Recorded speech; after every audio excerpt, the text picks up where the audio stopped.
a gente está começando, então, agora, de fato, a parte de conteúdo, e vocês vão ver que essa primeira parte, especialmente esse início, que eu estou chamando aqui de introdução, bem geral, né, sem ter uma introdução, vai ser bem expositivo, é quase como se fosse uma palestra, tá? Aos poucos a gente vai começar a falar um pouquinho mais sobre tecnologia e sobre conceitos, nomenclatura, padrões, mas e aí a gente vai entrar em conteúdo de fato. Mas aqui a gente vai ver, é quase como se fosse uma palestra, tá? Mas, inclusive, alguns desses slides eu uso em palestras sobre de treinamento e conscientização. Esse slide que eu já falei, né?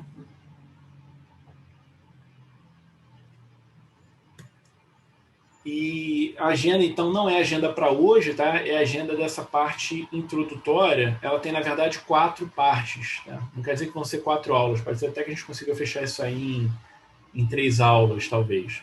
Mas a gente vai ter uma primeira aula, uma primeira parte, né? O primeiro assunto que vai ser até o fim da aula de hoje, provavelmente, que eu vou falar dessa questão aí de motivação sobre a relevância dos ataques cibernéticos, tá? O que são os riscos cibernéticos hoje em dia.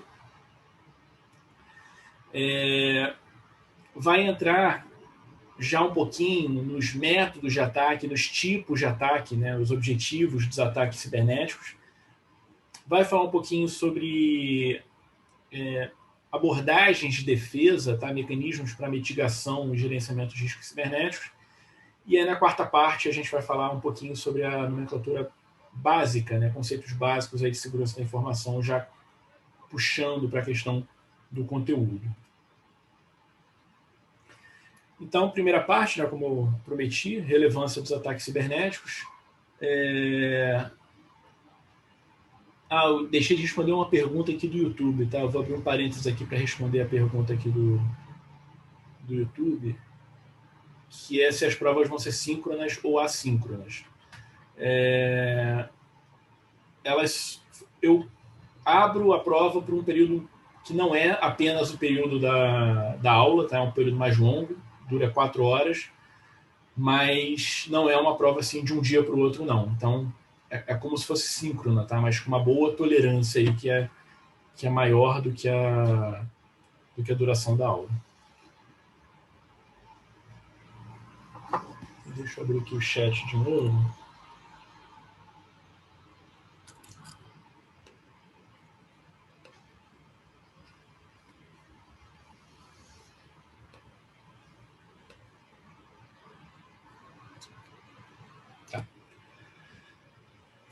Bom, então nessa primeira parte eu vou falar para vocês a respeito do que é o cenário dos ataques cibernéticos e dos riscos cibernéticos nos dias de hoje, tá? E aí eu sempre começo essa apresentação com a quantificação mais fácil possível, o mais natural possível, né, para você entender qual é o tamanho do custo, né, do impacto dos ataques cibernéticos e dos crimes cibernéticos, tá? Então, esse aqui é um reporte que saiu, se eu não me engano, em dezembro de 2020, da McAfee.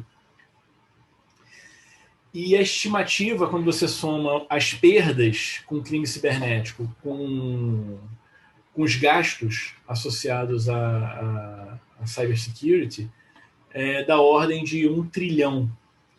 Então, você tem 1 trilhão de dólares né, arrastados, né, tirados da economia por conta dos crimes cibernéticos. Tá? E aí, para vocês terem uma ideia, o PIB mundial, né, você que está falando de PIB mundial, né, quando você fala de a soma dos PIBs dos países é algo da ordem de 80 trilhões. Né? Então, você tem algo da ordem de 1% do PIB mundial associado aos ataques cibernéticos, tá? E, na verdade, o custo dos crimes cibernéticos, de fato, é o quase 1 trilhão, tá? Então, esse número de 145 bilhões é até um número menor em relação a esse custo de 1 trilhão. Na verdade, você está falando de 1 trilhão praticamente associados a perdas monetárias decorrentes de crimes cibernéticos. E aí, só para a gente não ficar numa fonte única, tá? Outras fontes fazem estimativas até maiores, tá? Esse reporte aí da Cybersecurity Ventures dá uma estimativa da ordem de 6 trilhões ao ano, projetado, né, para o ano de 2021. Então, mais ainda até do que aquele 1 trilhão da McAfee. Para além desses custos globais, se você olhar os principais reportes sobre crimes econômicos, tá? E aí tem um que eu sempre acompanho, que é esse da PwC, que é exatamente esse Global Economic Crime Survey, que sai a cada 2 anos. Já em 2016 você tinha uma seção específica para crime cibernético. Tá? Lembrando que aqui a gente está falando de qualquer tipo de crime econômico, qualquer tipo de fraude corporativa. Tá? E você tem um destaque já em 2016 para os crimes cibernéticos. Em 2017 você tem o crime cibernético ali como o segundo principal e mais relevante tipo de crime, fraude econômica, tá? Perdendo só para seria a apropriação indébita, né, de ativos, né, que envolve todo tipo de corrupção, tá? Até aquela corrupção do funcionário que fez uma viagem, comprou uma coisa que não poderia pagar com a diária da viagem e pediu para o restaurante emitir uma nota fiscal e apresenta aquela nota fiscal. Quer dizer, todo um conjunto aí de corrupções cai nesse Asset Misappropriation, e depois dele o crime cibernético é o mais importante aí para as corporações. E é o cenário que se repetiu em 2020, tá? Você tem até uma inversão do primeiro com o terceiro, e o crime cibernético se mantendo aqui na segunda posição como o tipo de crime mais relevante. Em alguns setores, ele chega a ser até o mais importante, né? Governo, área de tecnologia, até mais natural, né, você pensar nisso. Então, realmente é um tema relevante para as organizações. Se você especializa um pouquinho mais a sua análise, né, você olha para as organizações individualmente, esse reporte, tem até uma versão mais recente aqui desse relatório, mas que os números não variam tanto, tá? Você tem uma estimativa aí para empresas de médio para grande porte, de um custo anualizado associado aos ataques cibernéticos da ordem de dezenas de milhões, falando em dólares, né? E aí, naturalmente, se você olhar no eixo horizontal, onde você tem... o eixo horizontal representa o tamanho das empresas, você tem, quanto maior a empresa, maior esse custo, tá? Então, você tem aqui, na esquerda, empresas da ordem de 1.000 colaboradores, e na direita aqui da ordem de 200 mil colaboradores, tá? Então esse custo cresce naturalmente, mas é sempre bastante relevante. E essa já é, na verdade, uma percepção clara no mundo corporativo de que riscos cibernéticos têm que ser considerados com o mesmo tipo de atenção que você considera outros riscos associados às empresas, tá? Riscos financeiros, regulatórios, competidores, riscos legais associados à sua área de atuação, ali no mesmo nível, até com um patamar um pouquinho mais alto nesse reporte aqui da Osterman Research, você tem os riscos cibernéticos. Essa percepção lá no C-Level, né, que é no nível dos altos executivos das empresas, ela já é clara, a percepção de que riscos cibernéticos são relevantes para as organizações, e por isso mesmo, frequentemente, os executivos sêniores da área de segurança da informação já se reportam ou ao CEO, que é o presidente, né, administrativo da empresa, ou ao board, né, ao conselho administrativo, na outra maior parte das vezes. Então, isso mostra como a segurança da informação é relevante, né? Você tem um canal direto ali com a alta administração. Então, em resumo, quando você olha para o mundo financeiro, corporativo, já é muito claro que crimes financeiros, crimes cibernéticos são relevantes, são importantes, e os riscos têm que ser considerados e mitigados. Aqui o resumo dos números, né? Então, assim, estimativas que vão da ordem de 1 a 6 trilhões de dólares no mundo de dólares, né? Custos médios de ataques cibernéticos analisados da ordem de dezenas de milhões de dólares, importância top ali no mundo das crimes e fraudes corporativas, e uma percepção muito clara por parte dos altos executivos, né, das corporações. E aí, esse slide aqui é uma ponte para um argumento que eu quero trazer para vocês, que olha, é natural e até mais fácil você entender a importância desse mundo aí da segurança cibernética olhando para o mundo corporativo, né, porque é onde a gente consegue traduzir mais facilmente o impacto de um ataque em números, né, que são as cifras do prejuízo desses ataques, mas os impactos vão muito além do mundo corporativo, os impactos vão muito além dos impactos financeiros. Tanto é que, puxando aqui um outro reporte, tá? Lembrando que esses reportes vão estar todos disponibilizados para vocês lá no site e no Classroom. Esse reporte aqui é um reporte do Fórum Econômico Mundial, que é um relatório sobre riscos globais, ou seja, em termos de planeta, quais são os aspectos mais relevantes que causam riscos ao planeta, à sociedade, né, aos seus habitantes. E aí, esse reporte aqui é o de 2020, tá? Que saiu, na verdade, ele sai na virada do ano, tá? Então ele saiu de 2019 para 2020, tá? E aí, se você olhar aqui os principais riscos, que são esses verdinhos aqui, são riscos ambientais, tá? Mudanças climáticas, eventos climáticos extremos, desastres naturais, etc. E aí, perto desses verdinhos aqui, o mais relevante, e a gente está falando de um reporte do Fórum Econômico Mundial, são exatamente os ataques cibernéticos. Aqui um pouquinho perto também tem crises associadas ao acesso à água também, né? Então você vê que realmente o que você tem de diferente das catástrofes naturais ou associadas a recursos naturais são os ataques cibernéticos. Isso mostra como o impacto potencial desses ataques vai muito além dos impactos financeiros, e a gente vai falar de uma série de exemplos de outros tipos de ataques e outros tipos de impactos daqui a pouquinho. Só para atualizar vocês, já saiu de 2021, tá? Então saiu exatamente na virada de 2020 para 2021. E aí é até curioso, né? Como é que até a disciplina da estimativa de risco também ela não é lá tão fácil assim, tão exata, né? Olha, agora que já aconteceu a pandemia, as doenças infecciosas vieram aqui para pertinho do principal risco global, né? No ano passado ela estava aqui bem longe, né? Então, assim, eles erram também, obviamente. Mas você vai ver que os crimes cibernéticos continuam aqui com bastante destaque, né? E bastante próximo aqui dos problemas ambientais. E aí, por que isso? Porque, na verdade, o impacto, como eu estou tentando argumentar para vocês, de um ataque cibernético vai muito além, ou podem ir muito além, do impacto financeiro e impacto corporativo.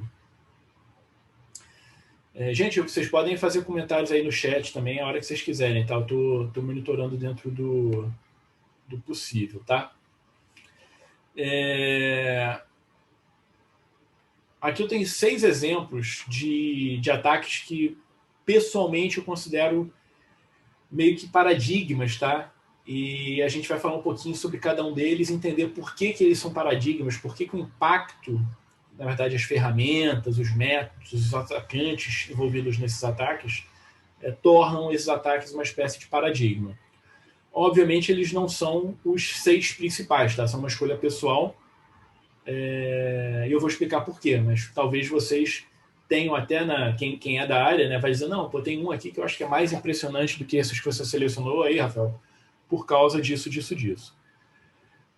E a gente vai falar um pouquinho de cada um desses 6, começando pelo Mirai, se eu não me engano. Exatamente. Que é um dos ataques aí mais tradicionais, aí mais próximos do nosso dia a dia, mas que já tem bastante elemento aí muito interessante, tá?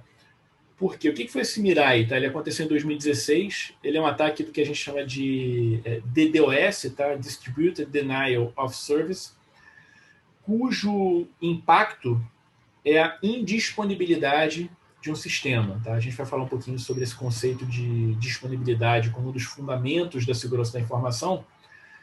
E a indisponibilidade é você negar o acesso a um serviço ou a um recurso computacional. E esse DDoS, ele tem uma estratégia de causar indisponibilidade por sobrecarga. Então você sobrecarrega um serviço até o momento em que ele não consegue mais atender às demandas legítimas por ele. Tá?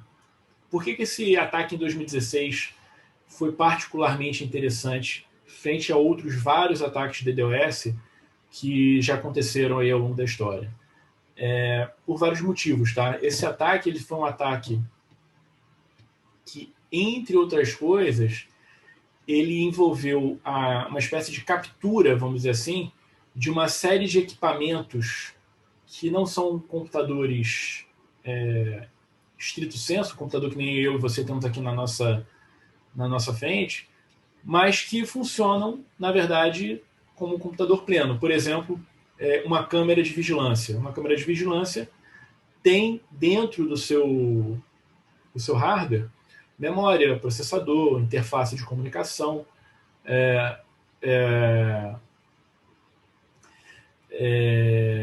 Estou lendo aqui o chat. Aqui. O colega comentou aqui sobre da JBS. Certamente, a gente vai falar na aula que vem sobre ransomware. Eu vou ter um espaço aí para falar da JBS também.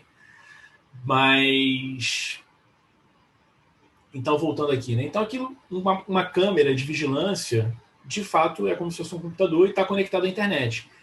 E aí esse ataque mostra algo que pode se tornar cada vez mais comum e tem se tornado cada vez mais comum, que é você usar esses dispositivos que não são computadores tradicionais, mas que estão conectados à internet, como vítimas de um ataque ou como parte de um ataque. Então essas máquinas, essas câmeras foram capturadas, controladas remotamente e fizeram parte do que a gente chama de botnet, tá? Que eu estou destacando aqui com o cursor aqui no cantinho, que são bot de robô, né? Eles se tornam robôs comandados por um mestre que está acionando um ataque remotamente. E, em particular, esse ataque ele é interessante porque usou esses dispositivos e ele é interessante porque ele causou um impacto enorme em termos de indisponibilidade de sistema. Na verdade, a gente vai falar disso no próximo slide. E ele tem uma motivação também política super interessante, tá? Então, anatomia aí desse ataque, tá? O objetivo é a indisponibilidade de serviços por meio de ataques de DDoS, tá? Eu dei aqui um exemplo de alguns serviços que ficaram disponíveis principalmente na América do Norte. O método foi um ataque de DDoS com essa botnet construída a partir de dispositivos que a gente chama às vezes de IoT, né, Internet das Coisas, mas que são equipamentos que têm conectividade e acesso à internet, que não são computadores clássicos, né, como que a gente tem aqui nas nossas mesas, né, de trabalho. Uma observação interessante é que o serviço que foi atacado foi o serviço de DNS, tá? Eu acho que a maioria já estudou redes, e então o serviço de DNS ele é importante para fazer a conversão de nomes de domínios em endereços IPs, né? Então, derrubando o serviço de DNS, você acaba tendo um impacto muito mais abrangente, né? Porque você consegue impactar vários serviços de uma vez, porque eles ficam... o usuário que vai tentar acessar aquele serviço não consegue porque não existe essa conversão de nome de domínio para IP. E o interessante desse ataque é que tem uma hipótese muito forte, embora em segurança cibernética nunca é 100% certo essas coisas, né? Mas a história que se conta é que foi uma represália ao Assange, né? Que é o cara lá do Wikileaks, que estava asilado na embaixada do Equador em Londres, que teve restrições de acesso à internet. E aí a gente chama de hacktivismo, né? Essa ação hacker motivada, ou ação de ataque cibernético, né? motivado por uma motivação política, tá? Então, isso é um diferencial interessante, né, desse ataque, né, essa motivação de política, né, essa motivação política, e também o fato de você ter usado esses dispositivos inteligentes conectados à internet. E aí, encadeando essa coisa dos dispositivos inteligentes e dos equipamentos cada vez mais conectados, tem um outro ataque aí que eu acho bastante relevante, mas com um impacto diferente, porque o impacto já passa a ser físico, tá? No exemplo anterior que eu dei para vocês, o impacto ainda é a dificuldade de você acessar um sistema de informação, uma aplicação, um serviço de internet. Aqui foi a primeira prova de conceito, embora num cenário de certa forma controlado ou combinado, em que você tem atacantes ou especialistas em segurança tomando controle remoto de um veículo, tá? Essa primeira demonstração foi com o veículo da Jeep, mas vários outros depois foram demonstrados, tá? Não é só a Jeep que tem esse tipo de fragilidade, não. Isso mostra que o impacto de um ataque que começa no mundo cibernético, na medida em que o software hoje está embarcado em equipamentos que controlam diversos aspectos do dia a dia, inclusive atuando concretamente no mundo real, plantas industriais, veículos dos mais diversos.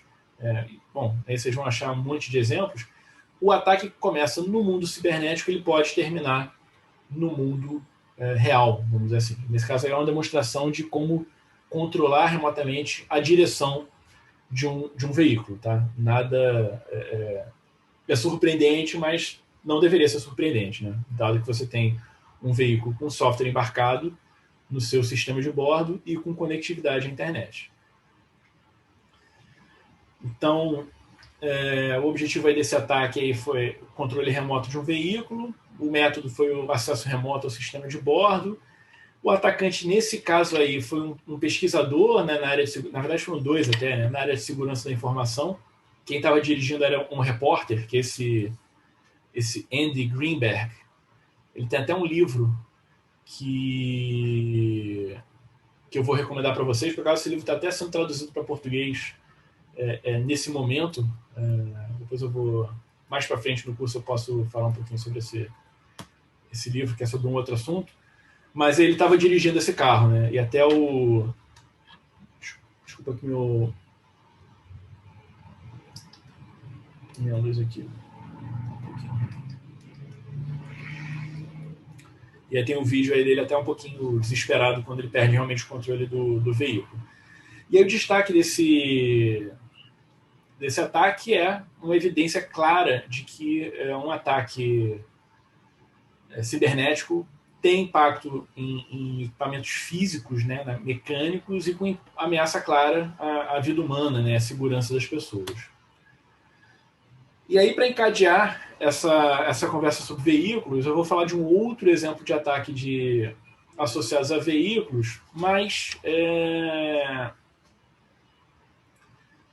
de origem um pouquinho diferente. Tá? Esse caso ficou conhecido como Dieselgate. Tem até um documentário bem legal que eu também vou passar para vocês lá no site para assistir, que basicamente ficou conhecido como Dieselgate por conta de uma referência, né, uma analogia ao escândalo lá do Watergate. Tá? E é um escândalo porque o que se descobriu, de forma muito resumida, é uma grande montadora de veículos que tinha um carro com motor a diesel que não passaria em determinados ensaios, né, que são feitas por órgãos e agências ambientais dos governos. Tá? E aí o que essa montadora fez foi modificar o software para que o carro percebesse que ele está em condições de teste, e você consegue fazer isso, por exemplo, o carro está com velocidade constante, sem movimentação nenhuma do volante. Então significa que provavelmente ele está em cima de um banco de rolos, né? Que é essa foto aqui do meio, onde o carro fica girando lá a roda, mas não sai do lugar, né? Ninguém mexe lá no volante. E aí, nesse momento, ele acionava um comportamento malicioso que fazia o seguinte: ele mudava os parâmetros de operação, reduzia a potência para reduzir as emissões de poluente e ser aprovado, tá? E ele era aprovado nesses testes, né? Mas quando você fazia os testes com o carro em movimento na rua, os resultados não batiam com esse tipo de ensaio em banco de rolo. E aí foi se investigando e se descobriu que tinha um comportamento malicioso no software.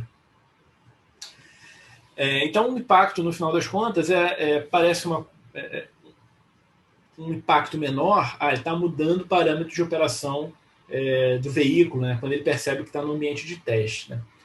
Mas é um paradigma, né, por diversos motivos. Né? Na verdade, é um paradigma que mostra que o sujeito que está lidando com um dispositivo, com um equipamento inteligente, e avaliando esse dispositivo, né, verificando se esse dispositivo está se comportando de maneira adequada, legítima, lícita, ele tem que se preocupar, inclusive, com a possibilidade desse dispositivo, por ser inteligente, por ter a capacidade de processamento, tentar perceber que está em teste e aí mudar os seus comportamentos porque está em teste. Então, é um paradigma por isso. E também é um paradigma porque não foi a padaria da esquina ou o posto de gasolina ali da esquina que botou um comportamento malicioso no software, tá? Foi uma das maiores empresas do planeta, tá? Aliás, de novo, esse aí também depois se descobriu que não era... várias montadoras tinham esse tipo de má prática, vamos dizer assim. Tá? Isso, se vocês assistirem lá o documentário, vocês vão conhecer bem do que se trata.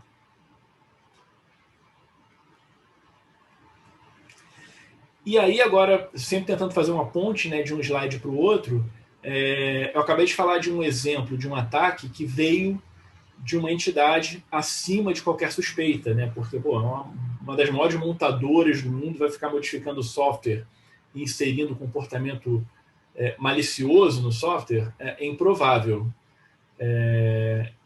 E, na verdade, aconteceu e está muito bem documentado, inclusive levou a demissões, e a processos, e a multas, e etc. E tem um outro caso aqui que, pessoalmente, eu acho outro paradigma por conta exatamente disso, de ser uma falha, né, um ataque, pode ser interpretado como um ataque, originado também em uma agência acima de qualquer suspeita. Por quê?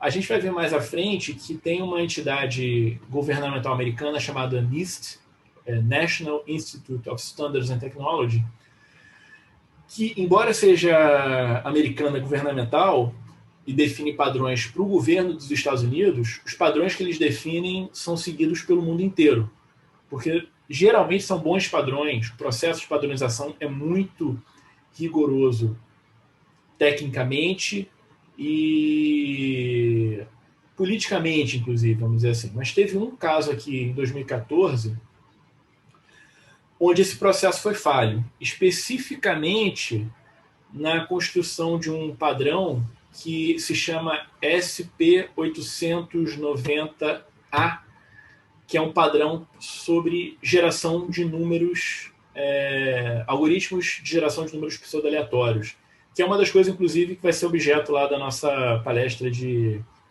sexta-feira. O merchandising forte agora, né? Mas o que se fez qual foi a falha nesse processo?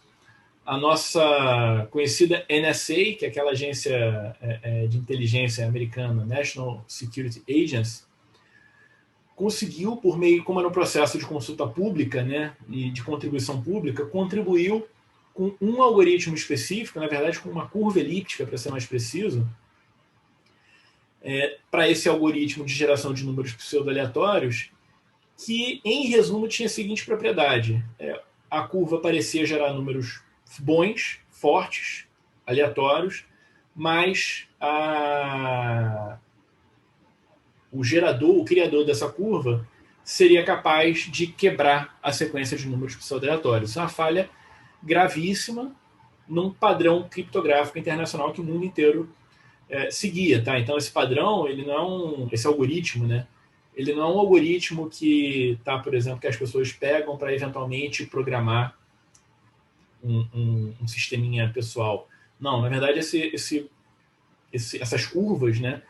Elas estavam naqueles tokens criptográficos da RSA, que é aquela empresa gigante na área de segurança da informação. E a RSA teve que emitir, na hora que isso foi publicado, né, divulgado, uma recomendação que não se usasse mais aquele algoritmo dentro do processo de geração de tokens, né, dos hardwares da RSA. E aí o que você tem aqui de anatomia, né, desse ataque? Né? Você tem o objetivo de enfraquecer um algoritmo criptográfico com algo que é uma espécie de um backdoor. Né?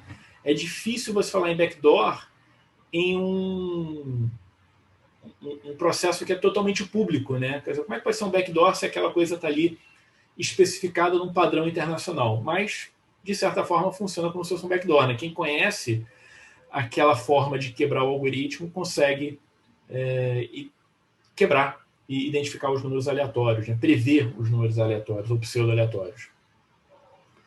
O método é super impressionante, né? Você mexer e enfraquecer um padrão criptográfico de alcance internacional que é utilizado por todas as empresas de segurança ou não no mundo, acabam recorrendo a esses padrões no NIST.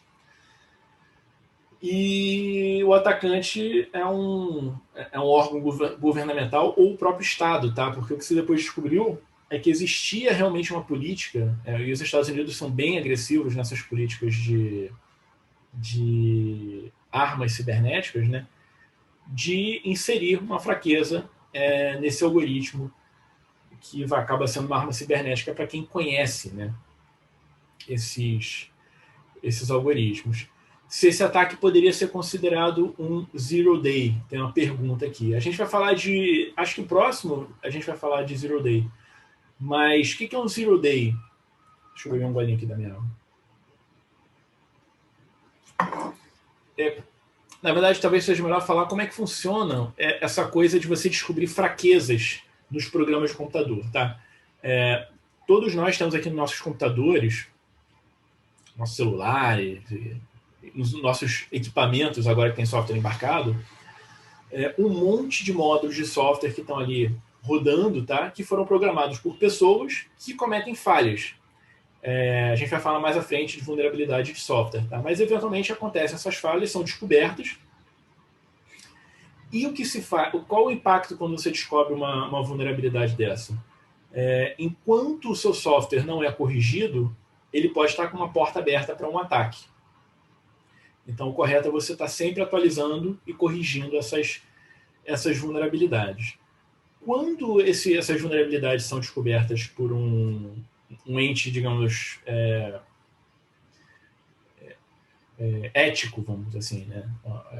Bem intencionado, comunica-se a falha à empresa, que é a desenvolvedora desse dispositivo, desse software, desculpa, essa empresa corrige, divulga uma atualização e as pessoas imediatamente passam a ter uma versão corrigida. Esse processo, sendo rápido, você tem uma vulnerabilidade que existe, mas que ninguém conhece ainda, e ela é corrigida antes das pessoas corrigirem. O que acontece às vezes é que quem descobre essas vulnerabilidades, vamos dizer assim, não é tão bem intencionado. E aí você tem uma arma que fica disponível para eventuais ataques. O que a gente chama de zero day? Zero day é aquela vulnerabilidade, é o dia zero da descoberta ou da divulgação de uma vulnerabilidade. Por quê?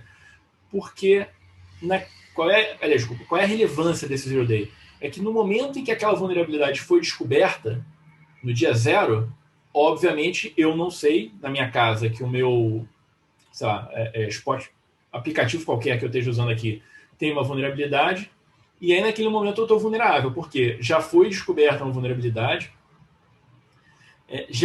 possivelmente já se desenvolveu um exploit, uma forma de explorar essa vulnerabilidade, e eu ainda não tive tempo de corrigir. Então, esse Zero Day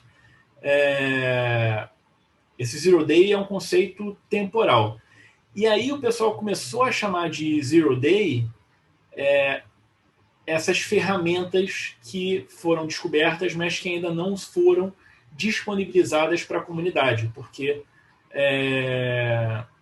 ela dá para quem possui aquele conhecimento o poder de atacar qualquer um que tenha aquele sistema, porque o cara ainda não corrigiu, né? Nem conhece aquela vulnerabilidade. Então a gente vai ver no próximo slide, eu acho um exemplo. Vou até mudar aqui. É esse aqui mesmo, do Stuxnet. Que eu vou falar de Zero Day. Mas a pergunta do Luca é sobre o algoritmo ali, né? Então, de certa forma, aquilo ali funciona assim como um Zero Day, só que é um Zero Day que foi implantado, né? Então, se eu estou desenvolvendo um software e dentro desse software eu implanto uma vulnerabilidade, aquela vulnerabilidade, que é um backdoor, né? É uma coisa que só você conhece porque você implantou, ela tem o mesmo impacto de um Zero Day, ela tem a mesma força de um Zero Day. Tecnicamente, eu não sei se você chamaria de Zero Day, tá? Mas na prática é como se fosse um Zero Day.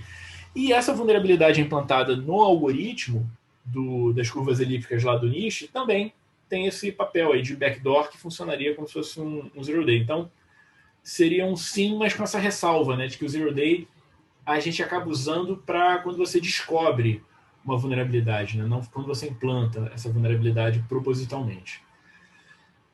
E por que esse conceito de Zero Day e de ataque associado a Estado-nação tem muito a ver com esse outro paradigma aqui de ataques cibernéticos? O Stuxnet, o que é esse Stuxnet? Ele foi, não deixa de ser que ele ainda existe, um malware que foi construído.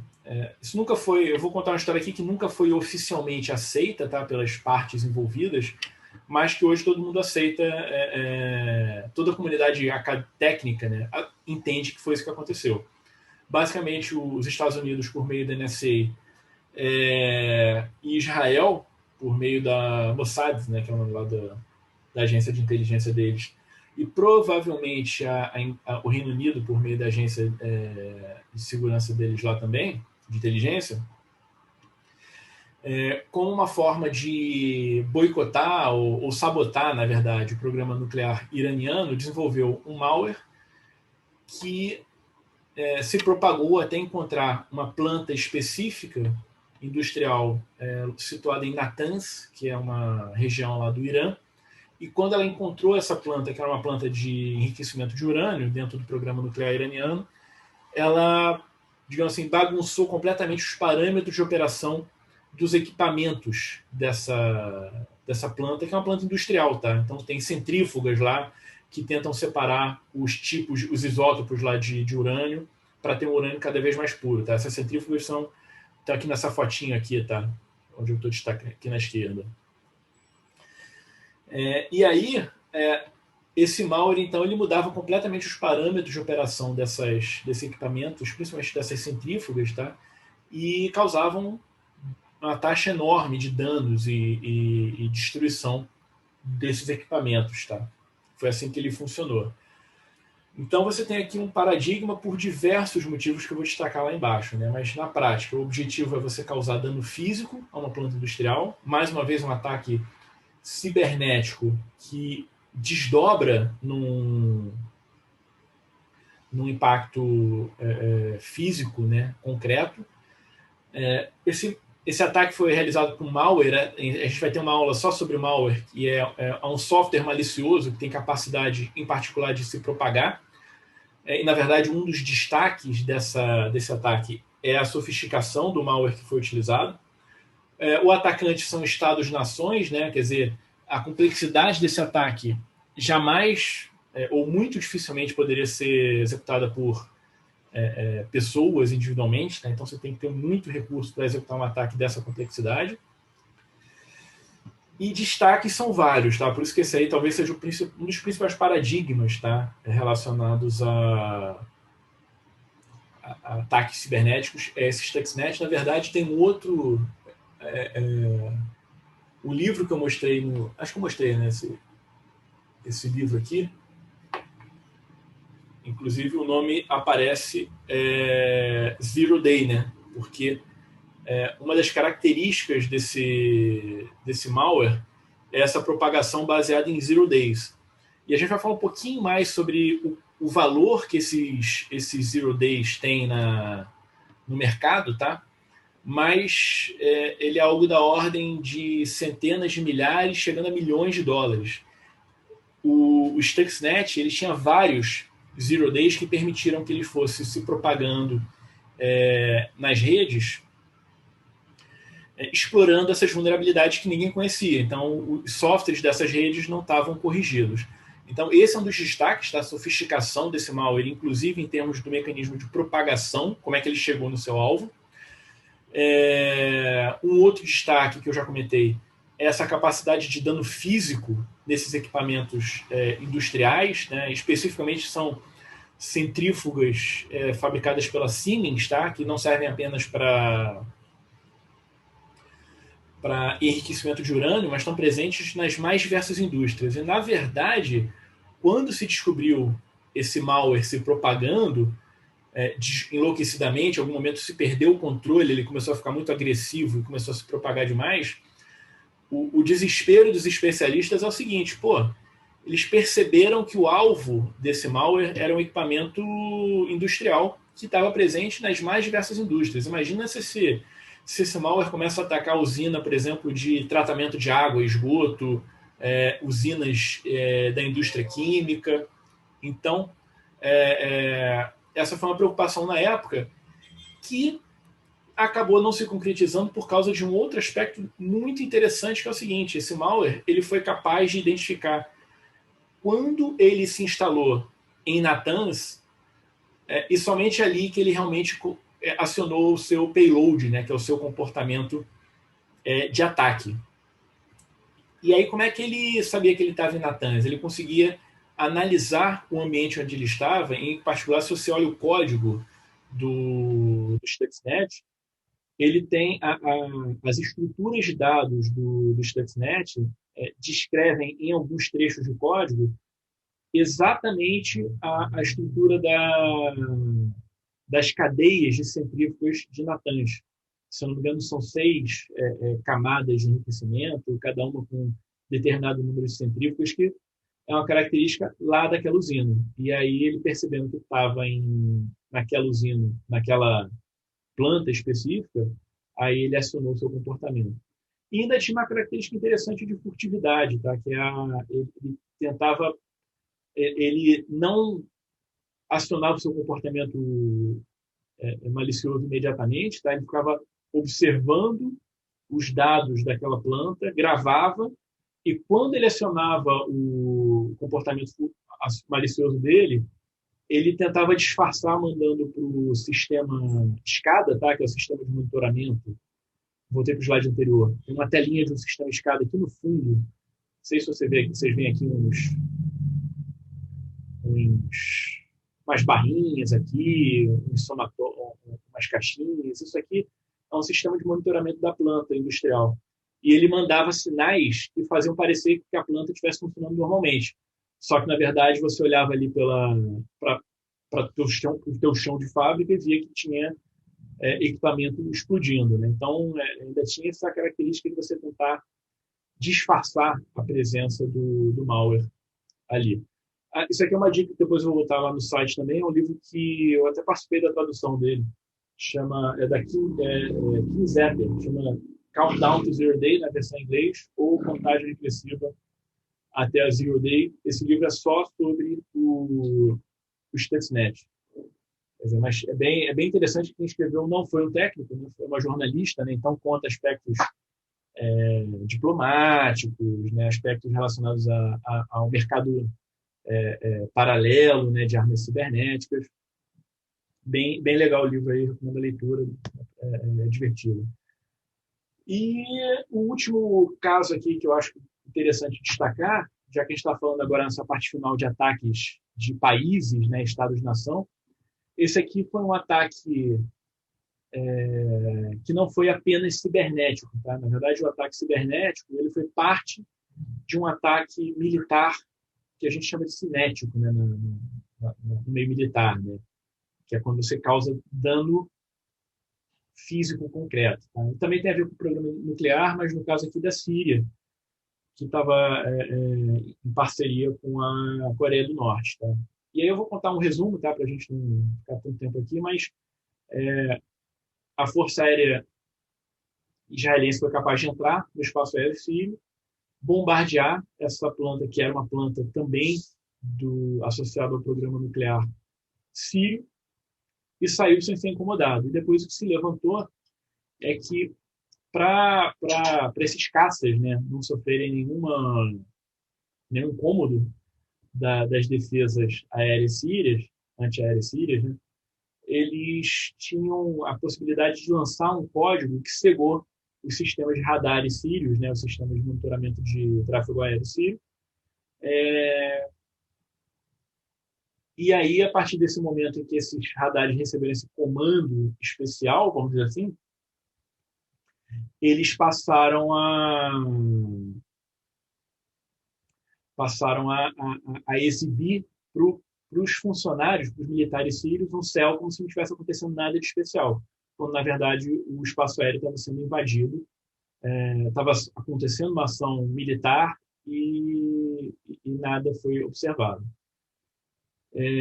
Um comentário é que uma das linhas de pesquisa em que eu trabalho é exatamente sobre ataques e backdoors a sistemas de radares, sistemas de sonar, sistemas de navegação de embarcações, de aviões. Tem até um artigo publicado esse mês aí numa revista muito boa, em parceria com o pessoal da Marinha. Então, quem tiver interesse, depois eu posso passar também essa referência. Essa operação se chamou Orchar, tá? Aconteceu em 2007, tá? E o que tem de destaque, né, assim, o método deles é uma espécie de um backdoor também, tá? Então, esse comando especial que foi recebido pelo sistema de radar acionou um comportamento esdrúxulo, tá? Esse comportamento provavelmente foi implantado dentro do processo de produção desse radar, porque, assim, um radar, como qualquer equipamento mais complexo, tem componentes do mundo inteiro, né? E o que é o destaque é esse ataque cibernético como parte de um ataque militar cinético. Bem interessante. E aí isso tudo mostra para vocês que você tem aí, então, diversos tipos de atacantes, né? Ou, como a gente costuma chamar mais formalmente, de agentes de ameaça. Tá? Mais para frente a gente vai falar um pouquinho sobre essas nomenclaturas. Tá? Então, desde atacantes individuais, tá? Que podem ser, por exemplo, atacantes internos, um colaborador insatisfeito ou que foi cooptado por um concorrente para vazar informações sigilosas, atacantes recreacionais, que são indivíduos que estão aprendendo, talvez, técnicas de ataque, começando a conhecer ferramentas e querem praticar. Hacktivistas, né? A gente viu aquele caso do Mirai, que é aquele ataque DDoS, que foi o primeiro que a gente viu, que tem uma motivação política, de alguma forma, ambiental.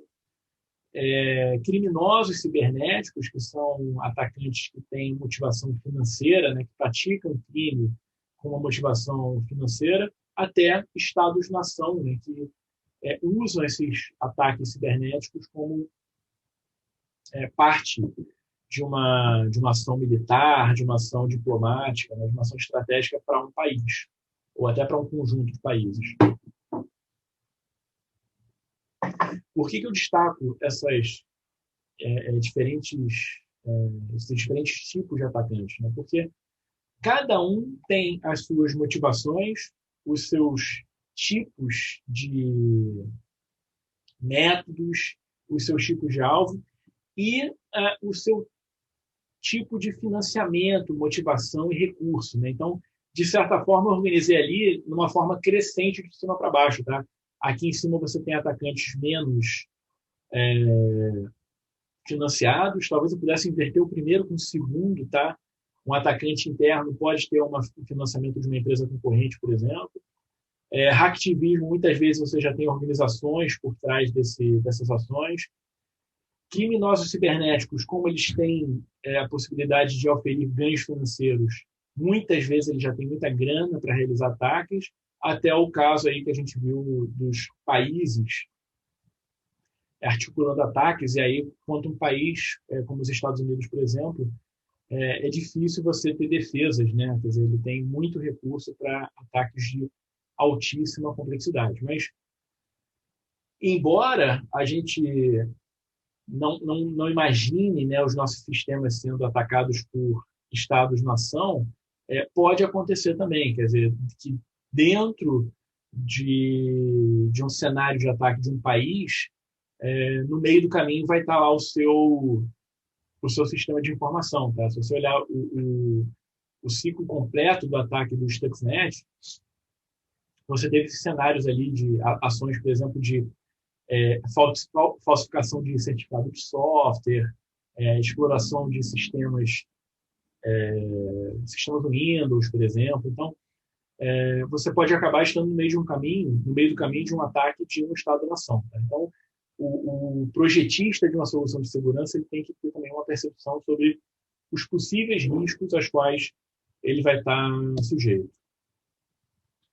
E aí eu falei um pouquinho sobre a motivação que esses atacantes podem ter, e o tamanho da motivação, de certa forma, é refletido pelo valor que o mercado dá às armas cibernéticas. Tá? E aí isso aqui é um print que eu peguei de um site. Existem outras empresas que atuam nesse ramo, tá? Mas essa empresa aqui que eu tirei o print, ela faz o seguinte, ela compra exploits, tá? Que são armas que exploram, armas cibernéticas, né? São ferramentas que exploram vulnerabilidades de software, e ela revende no que a gente chama de mercado cinza. O mercado cinza, ele está, até uma notação que o pessoal já não usa muito, né? Porque o pessoal evita usar mercado branco e mercado negro, mas você tem um mercado que o pessoal chamava de mercado negro, que é o mercado criminoso. O mercado branco seria o mercado dos fabricantes do software. Então, vender um exploit para um mercado branco é o seguinte, é um exploit para Windows, eu vou lá na Microsoft e digo, olha, achei aqui uma vulnerabilidade, está aqui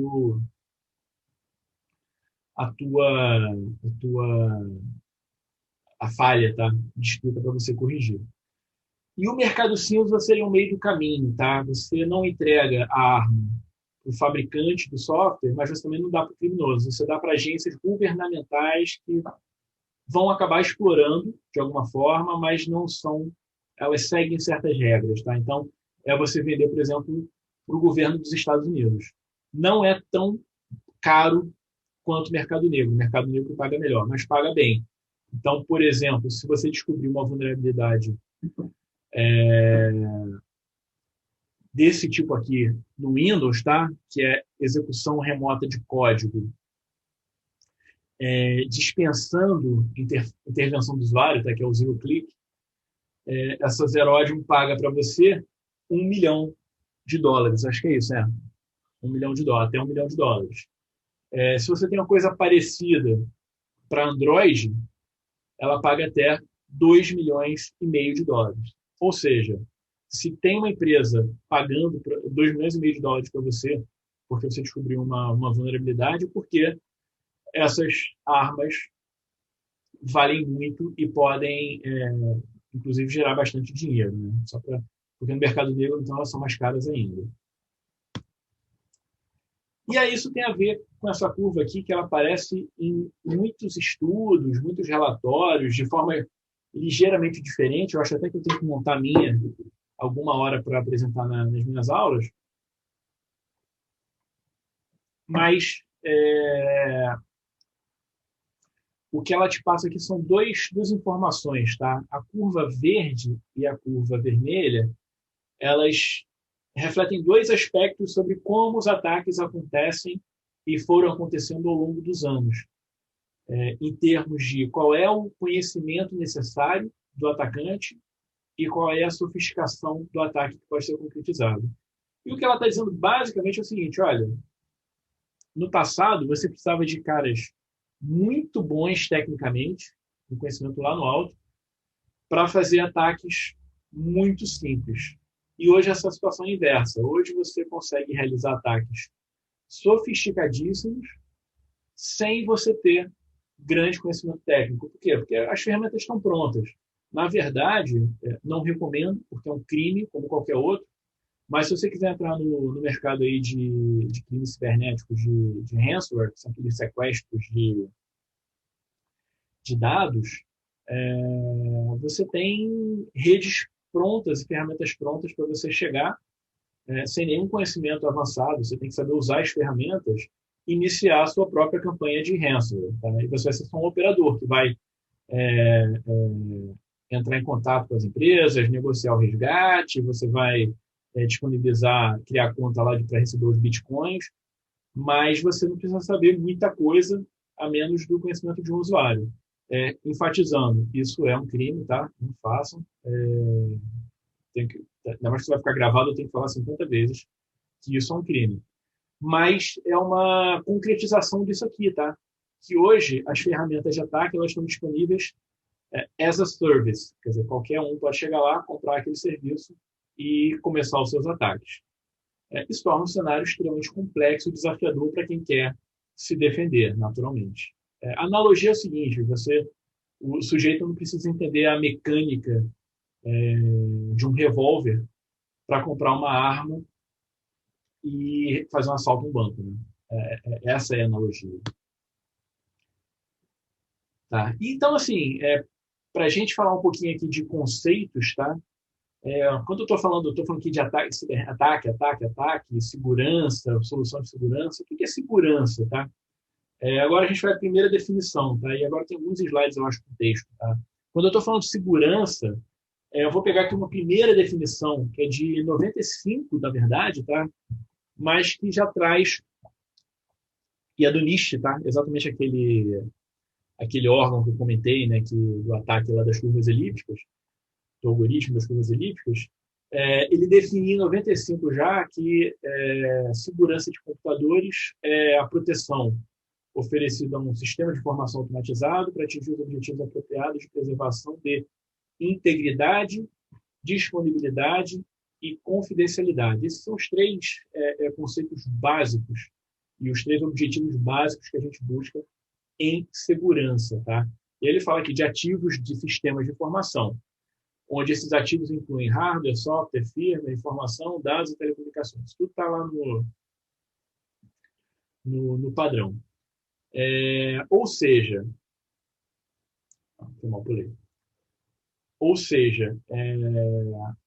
tudo isso que a gente está falando aqui, de certa forma, vai estar mapeado para esses três objetivos fundamentais. A gente vai falar um pouquinho mais a respeito deles mais na frente.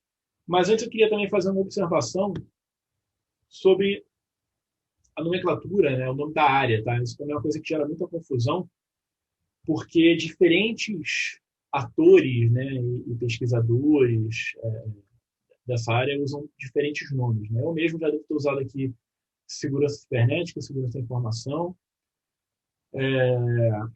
talvez segurança de computadores. A própria definição anterior do NIST é segurança de computadores. Então, essencialmente, esses vários nomes vão estar muito próximos, tá? Mas eu vou falar o que eles cada um significam. Tá? A gente vai acabar usando de forma quase intercambiável.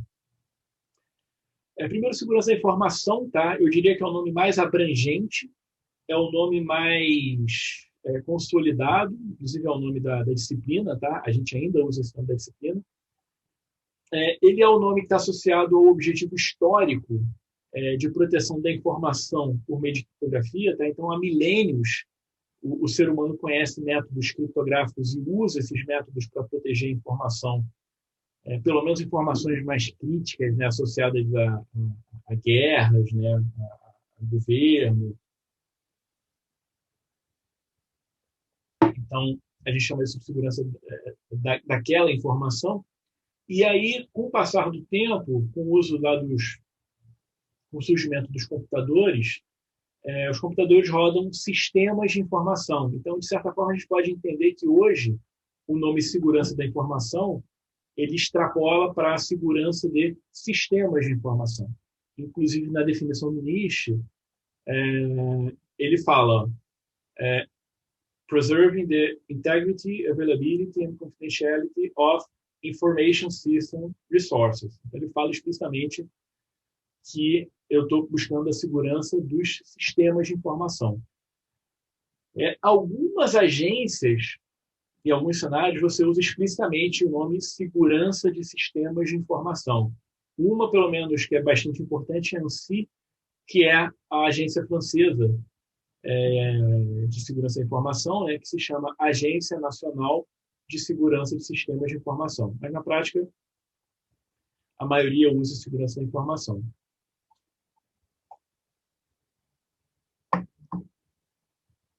Às vezes, quando você quer destacar que eu não estou falando apenas da informação, mas dos computadores, do processo de manipulação da informação, você usa segurança de computadores, que era como o NIST fazia, inclusive, na década de 90. Eu chamava de Computer Security, segurança de computadores.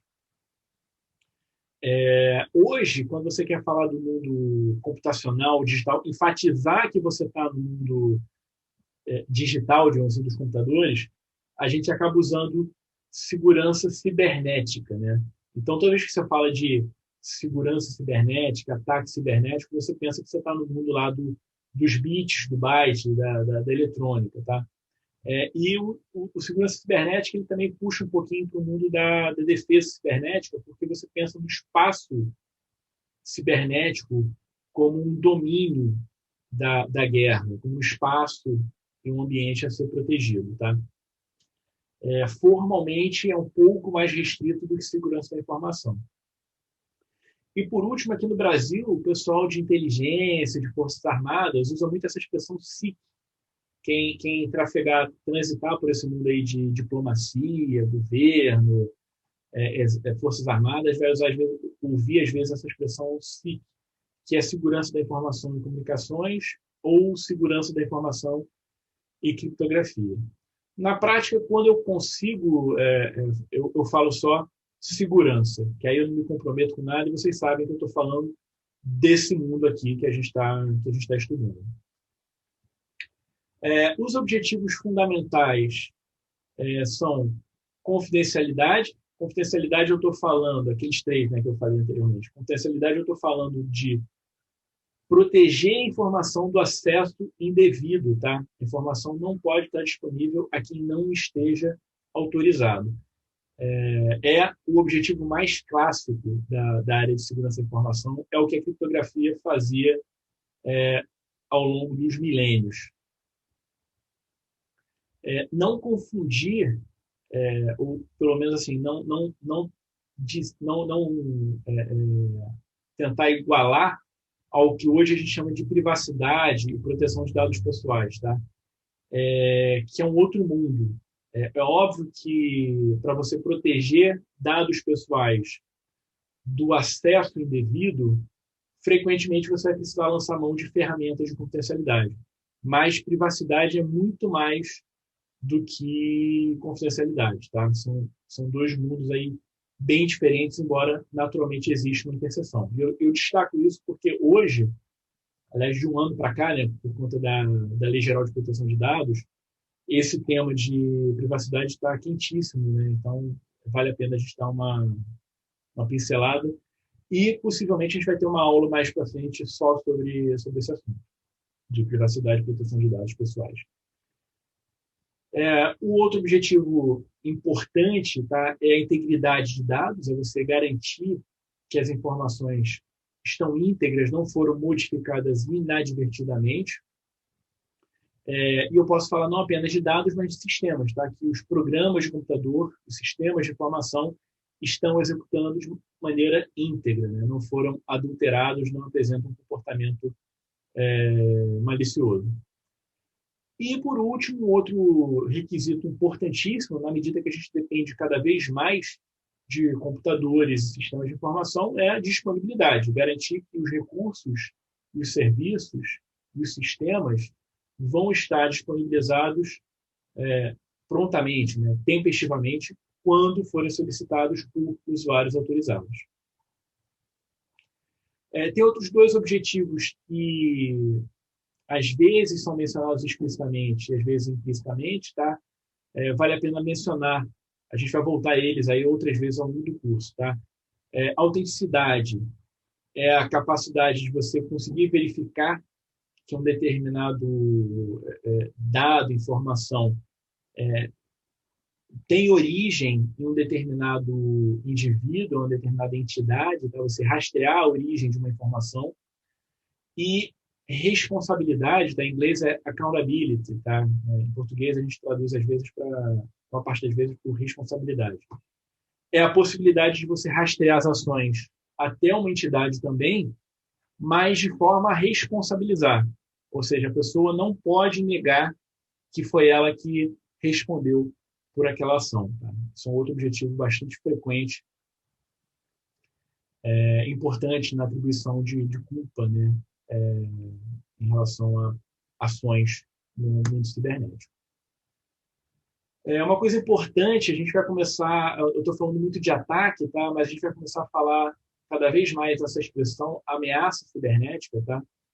Que é um conceito que engloba tanto a possibilidade de ameaças inteligentes, tá? Que são realizadas de fato na forma de um ataque, mas também ameaças e cenários de falha de segurança não intencionais. Pode ser uma falha de software, uma falha de equipamento, uma falha operacional, uma catástrofe natural, um desastre natural. Tá? Então, isso tudo aí, quando impacta no mundo cibernético, você também considera uma ameaça cibernética. Aí tem um comentário ali no chat, que é que o IS-2 ele joga dentro dos conceitos fundamentais de segurança também a autenticidade e o não repúdio. Na verdade, assim, o mais importante é você ter a noção do que são os conceitos. Tá? Essa questão de se é fundamental, se é derivado, eu acho que ela acaba sendo um pouquinho menor. O ISC2 ele é responsável por um corpo de conhecimentos, né? Ele organiza lá um Board of Knowledge para a área de segurança. Né? Então, ele tem que dar lá a palavra dele sobre o que é o fundamental e o que não é o fundamental, mas certamente não é nem existe uma verdade absoluta. Mas obrigado pelo comentário sobre o ISC2 aí, que joga lá para dentro a autenticidade e o não repúdio. Para fechar essa apresentação, né, então tem alguns desafios aí grandes aí para quem vai trabalhar com segurança. Eu gosto de falar deles primeiro para quem está se aproximando da área, vai ter que ter algum envolvimento com a área, mesmo que seja só alguém que vai estar trabalhando com tecnologia e tem que entender.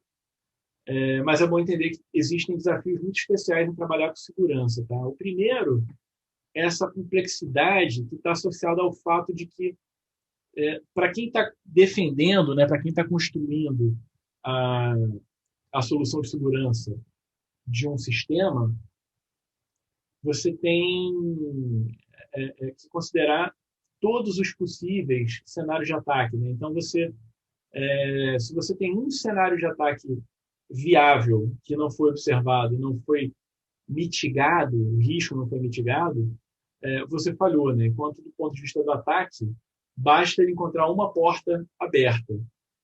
E aí, além disso, você não tem prova de corretude absoluta na prática. Né? A não ser em esquemas criptográficos mais simples, onde você consegue demonstrar matematicamente a corretude de uma solução, num sistema real você não consegue. Né? Então, é diferente, por exemplo, você dizer, olha, a sua tarefa é construir um veículo que vai de 0 a 100 em X segundos, em 10 segundos.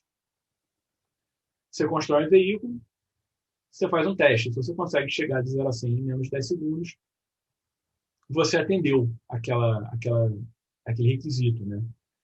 No caso da segurança, os requisitos não são demonstráveis em geral, né? Você tenta mostrar determinadas boas práticas, padrões de conformidade, mas você não tem uma demonstração de segurança, de impossibilidade de ataque. E aí, do lado do atacante, você tem atacantes com recursos para ataques de alta complexidade, especialmente quando são bem financiados, com motivação e persistência para esses ataques, e muitas vezes essas instituições poderosas, né, até com grande reputação, participando desse cenário de ataque. Você tem aí esses novos paradigmas que só tornam o problema mais complexo, né? Então, quando você fala de computação em nuvem, você não consegue mais definir claramente o perímetro de segurança que você consiga proteger, né? Então, você tem lá os dados da sua empresa armazenados no servidor que está lá na nuvem, que você muitas vezes nem tem... Agora, é possível ter o controle, tá? Mas nem sempre você tem um controle tão claro de onde estão armazenados seus dados. Ao mesmo tempo, dentro da sua empresa, você tem um sujeito com um celular, um funcionário, um colaborador com um celular, que está abrindo possivelmente uma porta de acesso à sua rede interna. Você tem aí novos paradigmas, tipo inteligência artificial, que dá ferramentas sofisticadíssimas, tanto para quem ataca quanto para quem defende. Computação quântica, que tem impacto em modelos criptográficos. Então, assim, a tecnologia não voltada para a segurança causa impacto na segurança. Esses impactos de um ataque cibernético extrapolando o mundo cibernético, né? Então a gente tem vários exemplos aí de ataques que começam no ambiente cibernético e causam impacto no mundo real, e alguns aspectos de baixo apelo e atratividade da área, né? Então, segurança da informação, segurança cibernética, não é uma funcionalidade, não é uma feature, né, que você vai apresentar com orgulho aí para a sua diretoria, né? Na verdade, é uma coisa que não aparece, só aparece quando dá problema, que é o que estou comentando. A importância da segurança só é percebida após o ataque. Então, você muitas vezes não tem um prestígio tão grande como no papel, por exemplo, de um CISO, né, que é o executivo lá de segurança, para pedir recurso para a sua diretoria, né, para o seu presidente lá da sua empresa. Que eu estou falando aqui dos custos, né? Então, geralmente, os controles têm um custo bastante elevado. Você, às vezes, tem um custo operacional indireto, né? Porque você implantar controle de segurança, às vezes, impacta também em usabilidade. Você tem custos operacionais associados ao monitoramento, né? Que não são os custos fixos, né? Aquele custo lá que o pessoal, às vezes, chama de CAPEX, né? Que você gasta uma vez, compra um equipamento e resolver o seu problema. Não, você tem o operacional sendo demandado constantemente, então isso para as empresas é complexo. A necessidade de todo mundo se envolver, né, é algo que é difícil, em geral, você precisar que todos colaborem para atingir um resultado. Em especial, nesse mundo de segurança cibernética, por algum motivo, o pessoal parece, às vezes, que é ainda mais tecnicista, né, ou técnico, do que a média do pessoal de TI. Então, essa propagação de informação do técnico para o gestor, no nível de gestão local, para o executivo, né, que tem a visão estratégica do negócio, é muito difícil. Na verdade, aquele reporte que eu mostrei para vocês sobre a percepção dos executivos em relação ao risco cibernético que existe, o mesmo reporte, se vocês olharem lá lerem o reporte, os auto-executivos reclamam do que chega para eles de reporte, né, da área de segurança da informação. Eles falam, olha, o que chega aqui para mim é o impacto no tempo de resposta de um ataque de DDoS, o tempo de recuperação de um backup, ou o número de malwares que circularam na rede interna, quando, na verdade, o que eu preciso saber é o risco ao negócio, né? Quer dizer, qual é o impacto que esse ataque, que essa parada teve no meu negócio. Fiquei tantas horas parado, isso impactou em tanto no meu faturamento, nas minhas vendas, na minha reputação, na minha imagem, mensurar de alguma forma. Então, essa comunicação ela é muito tem muito que melhorar ainda pelo que se percebe aí do, do feedback da alta administração das empresas. Com isso eu fecho aí a nossa aula, tá? Então, esses exercícios aqui, depois vocês vão poder ter acesso lá nos slides, quando eu subir o slide aí nos próximos dias, mas posso dizer que esses aqui são bem fáceis, tá? Porque são exercícios de revisão, tá? É o conteúdo da própria apresentação. E algumas sugestões já de temas de pesquisa, tá? Coisas que vocês podem pegar para se aprofundar em alguns dos temas que eu falei hoje. Então, tipo, as metodologias de análise do processo financeiro,